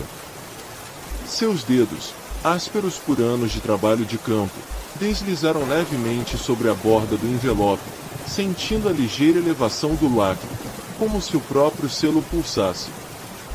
O relógio de parede, um modelo 7 tomas de 1930, marcava 2h19 com o som metálico do pêndulo, cada balanço ecoando como um golpe distante no silêncio. Uma gota de suor escorreu pela têmpora direita de Camis, percorrendo a ruga formada por anos de fadiga, e caiu sobre o manuscrito, espalhando um ponto escuro que se espalhou como uma pequena mancha de tinta. Ele não respirou profundamente, o ar parecia tão denso que cada inspiração exigia um esforço consciente, como se estivesse tentando puxar oxigênio de um vácuo. A tensão nas suas costas aumentou, os músculos trapézios ficando tensos como cordas de violão prestes a romper. Naquela hora, a cidade lá fora parecia dormir, mas dentro daquela sala, o tempo havia parado, e o único som que restava era o leve rangido da cadeira de couro sob o peso de um homem que agora sabia que o verdadeiro terror não estava no corpo encontrado, mas nas palavras que ainda seriam ditas. É 2h17 da madrugada de 15 de janeiro de 1949. A lâmpada de tungstênio acima da bancada da cozinha do apartamento 3B, na 1445 South Broadway, pisca em um ritmo irregular, como se estivesse ofegante. O agente de polícia Carl Jensen, vestido com um paletó de lã ainda úmido da chuva da noite, desliza os dedos sobre a superfície de madeira envernizada da mesa de jantar, sentindo cada lascada de tinta descascada sob a polpa dos dedos. Sobre o papel amarelado de um diário encadernado em couro marrom, a tinta preta de uma caneta tinteiro corroeu as linhas em letras trêmulas. Ele me chama pela janela, sussurra meu nome com hálito de alho e terra úmida. Não consigo dormir, a sombra se alonga no corredor, parecendo ter pernas de aranha. Um cheiro forte de alfacinha e umidade sobe do ralo da pia, misturando-se ao perfume quase doce de gardênia que ainda persiste no lenço de renda deixado sobre o encosto da cadeira. Jensen fecha os olhos, e por um instante, ouve o mesmo sussurro, baixo e gutural, como se saísse de dentro das paredes. 3 horas depois, 5h42, o céu ainda é um véu de cinza sobre o terreno baldio onde o corpo de Elizabeth Short foi encontrado, na esquina de South Norton Avenue e West 39th Street. O investigador Jensen caminha descalço sobre a terra molhada, cada passo afundando ligeiramente na argila que ainda retém o gosto metálico do sangue seco. Um vento frio atravessa o terreno, carregando o farfalhar seco de folhas de eucalipto e o distante uivo de um cachorro perdido. No ponto exato onde o tronco foi deparado, uma mancha escura de quase 10 centímetros de diâmetro ainda está visível, como uma mancha de tinta que nunca secou. Jensen se abaixa, encostando a testa no solo úmido, e sente uma vibração sutil, quase imperceptível, como se o coração da terra ainda pulsasse sob seus dedos. De repente, um estalo seco rompe o silêncio, um fragmento de ossinho, pequeno como um grão de arroz, salta da terra e rola até seu sapato, brilhando com um brilho oleoso sob a luz pálida do amanhecer. 14h03, dentro da necrotéria do Hospital Geral de Los Angeles. O odor de formol é intenso, quase enjoativo, misturado ao cheiro doce de lírios que a enfermeira colocou sobre a bandeja de instrumentos. O ajudante de necropsia, Miguel Torres, de 28 anos, mãos ainda marcadas por manchas de iodeto, ajusta suas lentes de aumento enquanto examina as costuras do cadáver de Elizabeth Short. Seu bisturi desliza sobre a pele, revelando, sob a camada de epiderme, uma série de linhas finas, quase como traços de tatuagem, que não correspondem a nenhuma lesão conhecida. São glifos simétricos, semelhantes a runas nórdicas, gravados com uma precisão que sugere um instrumento fino, talvez um estilete de cirurgião. Enquanto Torres descreve em voz baixa para o gravador, um som quase imperceptível de rangido vem do metal da bandeja. Ao olhar, vê que a lâmina do bisturi está levemente curvada, como se tivesse sido pressionada contra algo mais duro que carne, talvez ossos ou, impossivelmente, dentes. O relógio de parede marca 14h07. A luz fluorescente sopra um tom verde azulado que faz a pele do cadáver parecer quase translúcida, revelando as veias azuis que pulsam, embora o coração já tenha parado há muito tempo. 22h58. No quarto modesto do motel Sunset Inn, na 7200 Sunset Boulevard, Carl Jensen está deitado de costas sobre o colchão de molas rangentes, o cobertor de lã pesada puxado até o queixo. O ventilador de tinteiro gira lentamente, batendo as lâminas contra o poeirento abajur de papel, produzindo um zumbido monótono que se mistura ao farfalhar de um noticiário distante vindo do rádio de cristal. Ele fecha os olhos, e quase imediatamente, a escuridão atrás de suas pálpebras se preenche com o rosto de Elizabeth Short. Seus olhos, enormes e úmidos, refletem a luz de um poste de rua que nunca existiu naquele beco. Seu cabelo, preto como betume, parece escorrer em fios finos que se enroscam ao redor de seu pescoço como cordas de veludo negro. Um aroma de rosas murchas e terra molhada invade suas narinas, enquanto uma voz, baixa e quase inaudível, sussurra: "Você não pode me deixar aqui." Quando Jensen abre os olhos, o relógio de pulso marca 23h01. A luz do neon do motel filtra-se pelas frestas da persiana, desenhando faixas vermelhas e amarelas que se movem como se fossem dedos tentando puxá-lo para dentro da parede. Seu coração late tão forte que ele sente cada batida reverberar nos ossos da mandíbula, como se algo estivesse tentando romper a superfície de seu crânio para sair. 0h14, nas entranhas da cidade, sob o antigo poço de betume da área de La Brea, Jensen segue um estreito túnel de madeira apoio, suas paredes cobertas de teias de aranha grossas e de gotas de betume que escorrem como lágrimas negras. O ar é denso, impregnado de enxofre e de um odor metálico que lembra sangue antigo. Cada passo ecoa, produzindo um som oco que parece ser absorvido pelas paredes, como se o próprio túnel estivesse engolindo o ruído. À luz da lanterna de acetato que ele segura, o feixe revela inscrições esculpidas na madeira, símbolos que se repetem em padrões fractais, semelhantes a ramificações de veias ou a galerias de formigas gigantes.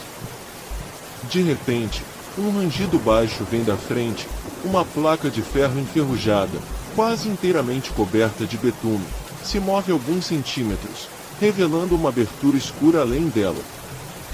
Jensen se inclina, e um sopro gelado escapa da fenda, trazendo consigo um sussurro que parece vir de 1000 bocas simultâneas. Encontre-nos.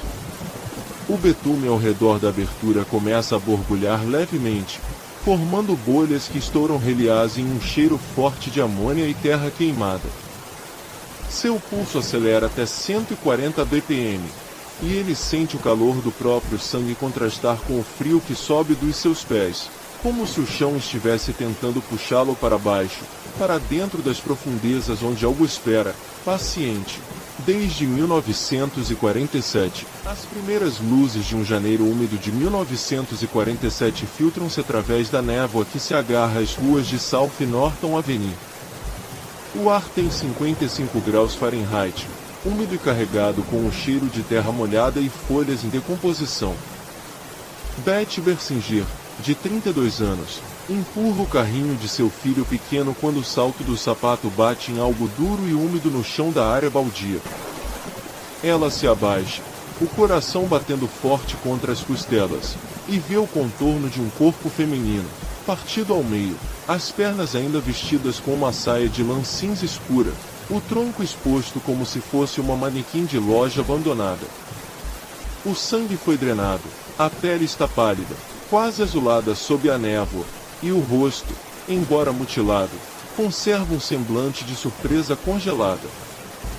O silêncio é quebrado apenas pelo distante rangido de um bonde e pelo sussurro do vento passando entre os galhos nus das árvores da calçada. Betty cobre a boca com a mão, tentando não vomitar, enquanto a névoa se fecha novamente, como se a própria cidade quisesse engolir aquela cena. Na sala de necropsia do Departamento de Medicina Legal de Los Angeles, as luzes fluorescentes zoomem sobre a mesa de aço inoxidável. O chefe de necropsia, Dr. Frederic Nealbar, ajusta seus óculos de armação grossa enquanto o bisturi desliza sobre a pele fria da vítima. Cada corte revela uma precisão cirúrgica. As incisações faciais vão da comesura da boca até as orelhas, formando um sorriso grotesco que se estende como uma cicatriz de sorriso de palhaço. O abdômen está aberto, os órgãos removidos com cuidado quase reverencial, e não há nenhum vestígio de sangue, apenas uma película de sérum residual que brilha sob a luz. O cheiro de formaldeído mistura-se ao odor metálico de tecido necrosado. Ao lado, o assistente de laboratório anota em um caderno de couro, a caneta riscando o papel com um som seco. Hora: 10h47 da manhã. Estado: exsanguinação total. Mutilação deliberada. O relógio de parede marca 11h03 da manhã. O som do pêndulo parece marcar o tempo que a assassina levou para apagar toda traces de vida. Na redação do Los Angeles Herald Express, o cheiro de tinta fresca e café forte permeia o ar enquanto as máquinas de escrever claquem em ritmo frenético. A Guy Underwood, de jaqueta xadrez e cabelo preso em um coque apertado, aperta o telefone com uma mão enquanto a outra segura um bloco de anotações manchado de tinta. Ela observa as fotos que chegaram do necrotério, o rosto mutilado, a postura simétrica do corpo, a ausência de sangue. Seu olhar fixa-se nos detalhes, a maneira como a saia está dobrada cuidadosamente sobre as coxas, como se alguém tivesse querido preservar um último vestígio de dignidade. Ela digita o título, Black Dahlia, A Chilling Discovery in South Los Angeles. O nome surge de uma conversa casual com o editor de arte, que comentou que a vítima lembrou-lhe a personagem do filme noir The Blue Dahlia, só que vestida de preto. À medida que a linha de impressão avança, o som das roletas gira, espalhando o nome pela cidade como um sussurro que se transforma em gritos nas esquinas, nos bondes, nos bares iluminados a neon. Na residência de George Odell na rua de Hollywood Boulevard, a noite de 2 de fevereiro de 1947 está envolta em um silêncio denso, interrompido apenas pelo farfalhar de um ventilador de teto. Os detetives da divisão de homicídio, liderados pelo sargento Finis Brown e pelo detetive Ralph L. Turner, batem à porta da casa de estilo mediterrâneo, cujo exterior é coberto por trepadeiras de buganvília roxa. Odell, de terno cinza e gravata solta, os recebe com um sorriso educado, oferecendo uísque em copos de cristal cortado. O cheiro de álcool mistura-se ao leve perfume de jasmim que vem do jardim interno. Enquanto conversam, os olhos dos detetives se fixam na prateleira atrás da lareira, frascos de vidro com rótulos desgastados que contêm pó de talco, bistris de precisão e um pequeno conjunto de instrumentos cirúrgicos enferrujados. O sargento Brown pede para olhar o cômodo de serviço. A porta rende ao abrir, revelando um quarto com azulejos brancos, uma pia de porcelana e uma luz azulada que é uma mesa de operação improvisada. O toque frio do metal da pia deixa uma sensação de arrepio nos pulsos dos investigadores, como se o próprio ambiente ainda guardasse o eco de cortes precisos realizados naquele local, mesmo após décadas. O lote vazio onde o corpo foi encontrado conserva uma atmosfera que faz os transeuntes acelerarem o passo. Na madrugada de 1 de outubro de 1999, a patrulha da unidade de trânsito da Lapa, oficial Marco Delgado, dirige sua viatura lenta pela South Norton Avenue, os faróis cortando a névoa que se acumula entre as calçadas. Ele reduz a velocidade ao passar pelo ponto marcado por uma pequena placa de bronze, quase oculta pela trepadeira que cresce ao redor. De repente, o painel da viatura pisca, a temperatura interna cai 10 graus em poucos segundos, embora o termômetro externo marque 62 graus Fahrenheit. Um sussurro quase imperceptível parece vir do chão, como se um vento frio passasse por entre as raízes das árvores e trouxesse consigo o eco de um sussurro feminino. Por quê? Delgado aperta o volante, suas mãos suadas, e sente um formigamento percorrer a espinha, como se algo invisível tivesse passado por seu pescoço. Ele liga o rádio, mas o som é apenas estático, e por um instante, a névoa se condensa em uma forma tênue, quase humana, que se dissolve antes que ele possa focar o olhar. Quando finalmente consegue mover o pé do freio, o relógio do painel marca 3h17 da manhã, e o silêncio retorna, pesado e opressivo, como se a própria Terra ainda guardasse o segredo que nunca foi revelado. 15 de janeiro de 1947, 10h03.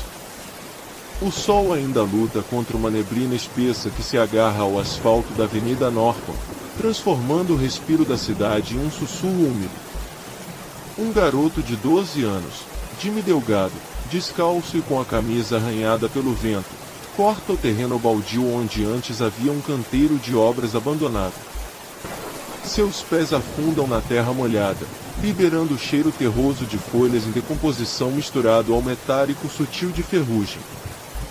Ele para, atraído por um brilho estranho entre os arbustos secos, a palidez de uma pele que não deveria estar ali, esticada sobre o gramado como um lenço descartado. O rosto, ainda reconhecível apesar da mutilação, está virado para o céu, os olhos abertos fixos em um nada que parece absorver a luz. Uma corrente de ar frio passa pela garganta de Jimmy, fazendo-o engolir em seco enquanto o coração bate contra as costelas como um tambor de marcha fúnebre. Ao seu lado, uma poça de água da chuva da noite anterior reflete o céu cinzento, e dentro dela, uma sombra alongada se mexe. Não é o vento, é algo que se move apenas quando ele não olha diretamente. 10h47. As sirens das viaturas da LAP cortam o nevoeiro como lâminas, trazendo consigo o odor de óleo queimado e couro desgastado dos uniformes. O oficial Frank Morrison, de ombros largos e bigode aparado, chega primeiro, seus passos pesados fazendo crocância no solo encharcado. Ele se ajoelha ao lado do corpo, luvas de látex rangendo contra a pele fria e úmida. A vítima está deitada de barriga para cima, as pernas abertas em um ângulo exato de 90 graus, os braços esticados acima da cabeça como se estivesse prestes a receber um abraço que nunca chegará. O peito está aberto em um corte limpo, quase cirúrgico, que revela a cavidade torácica vazada, sem vestígios de sangue escorrendo, apenas um brilho úmido, como se o próprio interior tivesse sido sugado para fora. O rosto, embora marcado pela violência, ainda conserva a delicadeza de um sorriso tímido, os lábios levemente separados, revelando dentes pequenos e uniformes. Um cheiro doce de âmbar misturado ao ferro permeia o ar, fazendo Morrison franzir a testa enquanto anota, em um caderno de capa riscada, a hora exata, 10h52, 14h15. O gritinho das máquinas de escrever na sala de redação do asterisco Los Angeles Examiner asterisco se mistura ao farfalhar das páginas sendo viradas. O repórter Beal Eugênio, de jaqueta gastinha e olhos que nunca parecem piscar, agarra o telefone com a mão trêmula, o som do disco discando ecoando como um coração acelerado. Do outro lado, a voz de uma fonte anônima, sussurrada através de um fio rangente. Ela foi chamada de Black Dahlia pelos meninos do clube, por causa daquele vestido preto que ela sempre usava. Beal anota, a tinta da caneta escorrendo levemente sobre o papel amarelecido, enquanto o cheiro de café forte e cigarro se acumula no ar. Na parede atrás dele, uma primeira página ainda úmida da máquina de impressão exibe o título em letras garrafais: Black Dahlia Mystery The Happens, Young Woman Found Mutilated in Vacant Lot. A tinta ainda brilha, refletindo a luz fluorescente que balança levemente, como se a própria notícia tivesse um pulso. No fundo, O som distante de um carro de patrulha passando pela avenida traz uma vibração baixa, quase um rosnado, que faz o vidro da janela tremer levemente. 2h17 de 16 de janeiro. A madrugada está pesada, o ar parado como um pano úmido sobre a rua East 7th. A senhorita Lilian Hargrave, de 52 anos, roupa de dormir de algodão amassado, está na janela do segundo andar de seu apartamentinho, segurando uma xícara de chá que esfriou demais. Ela jura ter ouvido um grito, não o grito de uma mulher, mas um som curto, quase um suspiro abafado, como se alguém tivesse engolido o próprio medo. O relógio de parede marca 2h17 exatamente, o tom-tom do pêndulo batendo contra o silêncio. Do outro lado da rua, um sedã preto, sem placas visíveis, passa devagar, seus faróis cortando a névoa em dois feixes finos que varrem a calçada como lâminas de gelo. Lilian percebe a sombra do motorista, um terno escuro, colarinho levantado, um chapéu fedora que quase não deixa ver o rosto, apenas o brilho frio de um objeto metálico preso ao lapela, talvez um distintivo ou uma pedra preciosa. O carro desacelera quase imperceptivelmente ao passar pela esquina, como se o motorista estivesse cheirando o ar, e então acelera, desaparecendo na névoa. O cheiro de gasolina misturado ao cheiro de louça úmida da cozinha de Lilian fica no ar, deixando um gosto metálico na língua dela, enquanto ela aperta o braço da cadeira. As unhas cravam-se no tecido, tentando reter o tremor que sobe pelas pernas. 9h do dia 17 de janeiro. A sala de autópsia do Departamento de Coroner de Los Angeles é um cubo de aço e azulejos brancos, iluminado por lâmpadas fluorescentes que zumbem como insetos presos em uma teia. O coroner Dr. Frederick Nealbar, de jaleco manchado de ressecado sangue seco e óculos com armação grossa, inclina-se sobre a mesa de aço inoxidável onde o corpo permanece exatamente como foi encontrado, só que agora coberto por um lenço branco que não consegue esconder a simetria grotesca dos cortes.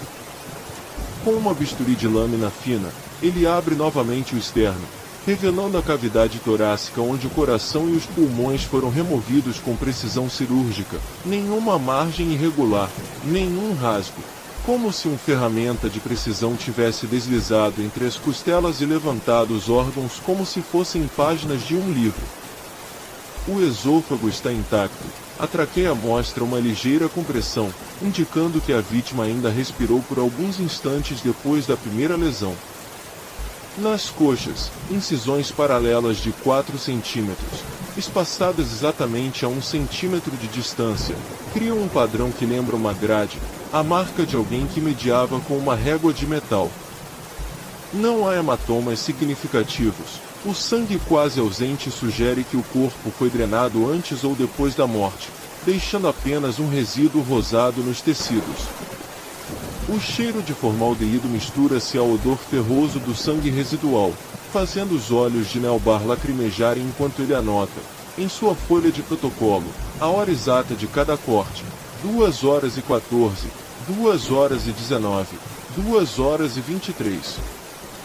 O relógio de parede marca 9h07, e o som do relógio bate como um relógio de contagem regressiva no silêncio da sala. 2h13. A luz fluorescente da sala de necrotemia piscar em ritmo irregular, como um coração que tenta se recuperar de um choque. O corpo de Elizabeth Short jaz sobre a mesa de aço inoxidável, as pernas abertas em um ângulo exato de 90 graus, as coxas marcadas por cortes retos que se encontram no pubis, formando um V perfeito que parece ter sido traçado com uma régua de marceneiro. O sangue, já seco em crostas avermelhadas, contrasta com a pele pálida que ainda reflete o tom azulado da lâmpada. O cheiro de formaldeído mistura-se ao odor metálico do sangue coagulado, enquanto um gotejamento lento de um frasco de solução salina cai na bandeja inferior, produzindo um som quase imperceptível de tic-tic. O corregente, Dr. Harold Whitfield, usa luvas de látex grossas, seus dedos tremorosos pairam sobre a incisão abdominal, sentindo a textura esponjosa da gordura subcutânea antes de alcançar o músculo reto. Cada movimento é deliberado, cada pressão medida, como se ele estivesse desmontando um relógio de bolso cujo mecanismo já foi violado. No canto da sala, um relógio de parede marca 2h14, e o eco do passo de um sapato de couro no corredor lá fora anuncia a chegada do detetive Lange, cuja respiração ofegante já se mistura ao zumbido da ventilação. 9h47h. A sala de imprensa do Los Angeles Times é um caos de papel amarelado e tinta fresca. As máquinas de escrever clacam em um ritmo quase militar, enquanto jornalistas de gravata solta se aglomeram em torno da mesa central, onde um grande mapa da cidade está fixado com alfinetes vermelhos. O cheiro de café forte mistura-se ao odor de álcool das garrafas de uísque meio vazias que alguns repórteres deixam ao lado de seus cadernos. Na parede, um quadro de avisos destaca um telefonema recebido às 3h12h. Um homem de casaco cinza, chapéu fedora, foi visto entrando no terreno baldio na esquina de Norton e Quinta, por volta das 2h55. O repórter júnior, Marty Delgado, anota o horário com caneta esferográfica preta, sua mão tremendo levemente ao pressionar o papel, enquanto o editor-chefe, Harold Green, sopra a fumaça do cigarro e fala baixo. Se isso bater com o horário da morta, temos uma janela de 20 minutos. O som distante de uma sirene de ambulância atravessa o vidro da janela, fazendo as páginas do jornal tremularem levemente. 1h02h.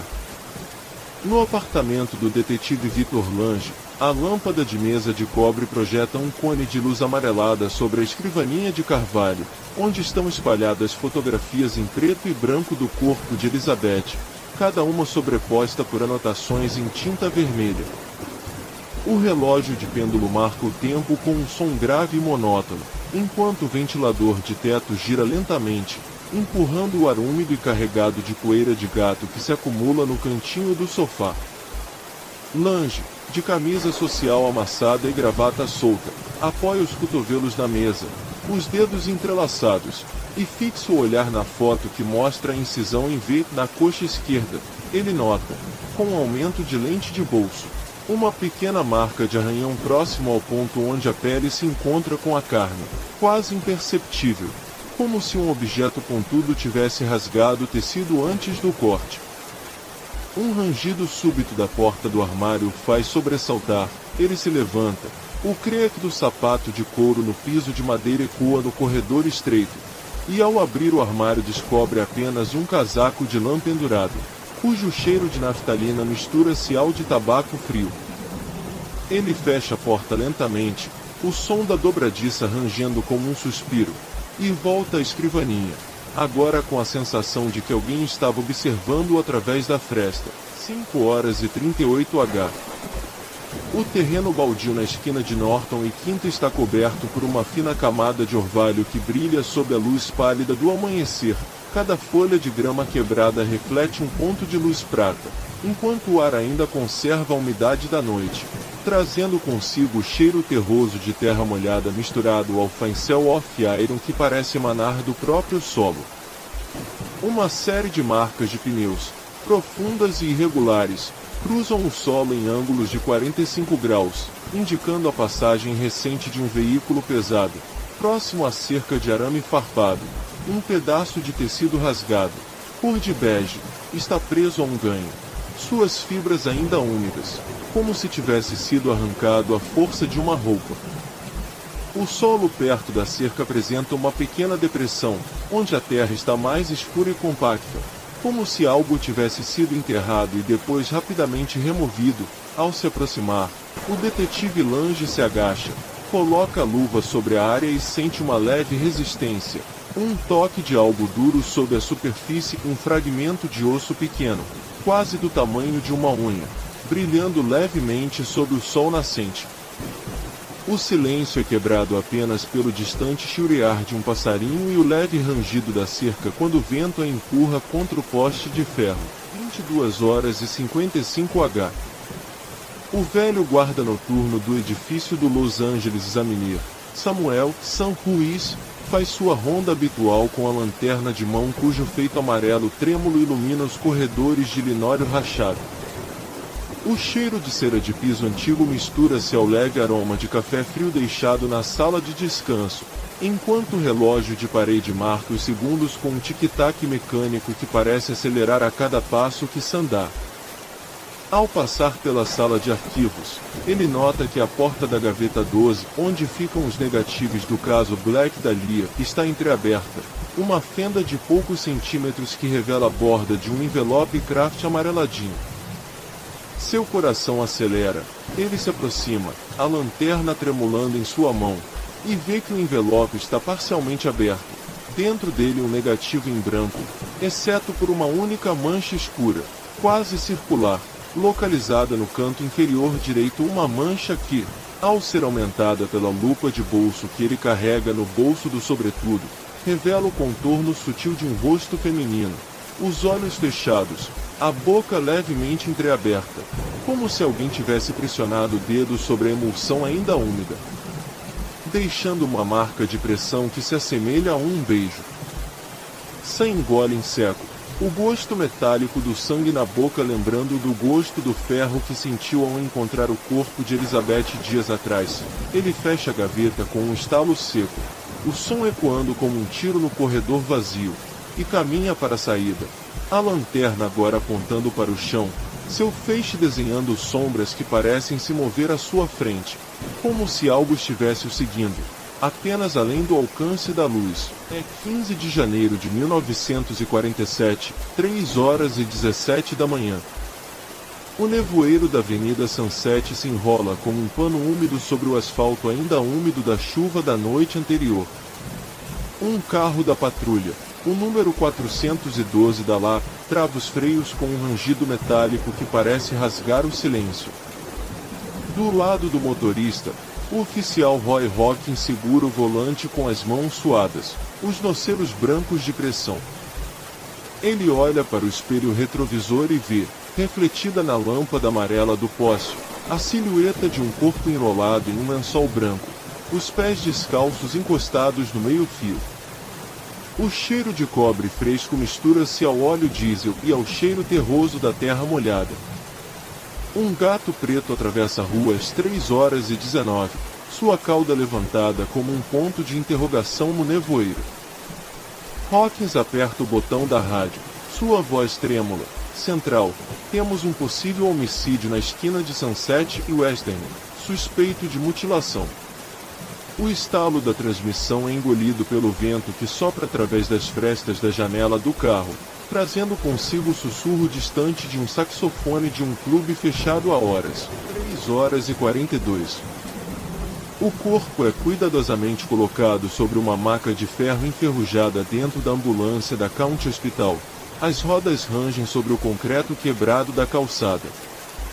A enfermeira Lilian Torres, com seu avental manchado de sangue seco de turnos anteriores, segura a mão da vítima, Elizabeth Short, 22 anos, cabelos negros agora embaraçados com folhas secas e terra, e sente a rigidez cadavérica nos dedos, como se fossem pequenos galhos quebrados.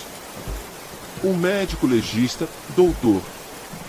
Frederick Nelbar, ajusta seus óculos de tela grossa e aponta com uma caneta esferográfica para o corte preciso que vai do ângulo esquerdo da boca até a orelha direita, um sorriso grotesco de 12 centímetros. Cada ponto de sutura ainda visível na pele está cercado por um halo de edema roxo, enquanto o cheiro de formol começa a vazar do saco plástico que ainda não foi fechado. Do lado de fora, um repórter do Los Angeles Examiner, Mickey Corren, anota em um caderno de capa couro, a ponta de sua caneta riscando o papel com um som eco a um arranhar de unhas em quadro negro.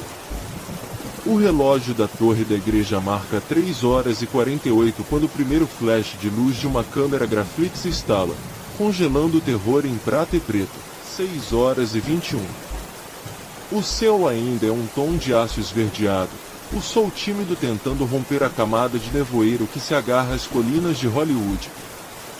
Dentro da sala de necropsia, o corpo de Elizabeth está agora completamente exposto, os ossos da pelve expostos como marfim amarelando sob a luz dura. O doutor Nelbar, com os antebraços encharcados de sangue seco, utiliza uma esponja de celulose para remover o excesso de fluido do cavitário abdominal, cada pressão liberando um som de sucção úmida, semelhante a um pulmão cheio de água sendo espremido. Ele puxa delicadamente o intestino delgado, que se enrola como um tubo de sisal molhado, e o coloca sobre uma bandeja de aço inoxidável, os anéis visíveis brilhando com uma fina camada de muco transparente. Um assistente segura uma lâmpada de aumento, seu feixe concentrado revelando microlesões na parede do estômago, perfurações finas, quase imperceptíveis, como picadas de agulha feitas com precisão cirúrgica. O cheiro de ferro está agora misturado ao odor adocicado da decomposição precoce, um perfume de mel queimado que gruda na garganta. No canto, um telefone da parede toca, o som metálico da campainha cortando o silêncio. Ao atender, a voz frágil de um repórter pergunta: Doctor, há alguma assinatura? Nelbar responde sem olhar para o aparelho, seus olhos fixos na lesão do estômago. Sim. É um corte em forma de lua crescente, exatamente 2,3 centímetros de largura. Ele desliza a lâmina do bisturi sobre a borda da lesão, deixando um traço fino de sangue que escorre como lágrima sobre a ossatura.